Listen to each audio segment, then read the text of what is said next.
जेव्हा आपण कस्टमर आम्हाला बोलेल ब्लीच ब्लीच जर एखादी खूपच फोर्स करत असेल, हा समजते ना मराठी, एखादी फोर्स करत असेल की मला ब्लीच पाहिजे आणि तिचे ओपन पोर्स असेल, पिंपल असेल, तिला बोलायची करू नको, कारण की ओपन पोर्स आपल्या खड्ड्यापर्यंत ते केमिकल जाणार. तेव्हा त्यांना काय वाटणार नाही, पण नेक्स्ट टाइम त्यांना कसं ती इचिंग हे होतं. सेन्सिटिव्ह स्किन ओपन पोर्स पिंपलवर द्यायचाच नाही. जर ड्राय स्किन नॉर्मल स्किन असेल ना, ती जर बोलली ना तर करायचा, जर नसेल तर सजेस्ट करायचं मॅम तुम्ही करू नका, तुम्हाला हानी होईल नंतर पुढे.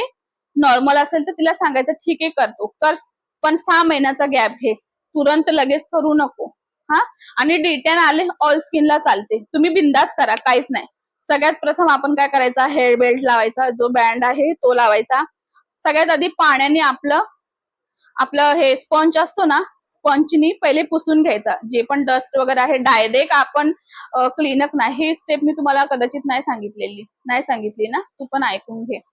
सगळ्यात आधी जी पावडर वगैरे मेकअप करून येते, सगळेजण मेकअप करून येतात, तर आधी प्लेन वॉटरनी पहिले पुसून घ्यायचं स्पंजनी, त्याच्यानंतर आपण क्लिन्झरनी करायचा. याचा टायमिंग आहे 4 ते 5 मिनिटं करायचा. 4 ते 5 मिनिट पहिले नॉर्मल वॉटरनी वॉश करायचा. दुसरा आहे क्लिन्झर, समजून घ्या. क्लिन्झिंगने 5 ते 4 मिनिटं करायचा. नेक पासून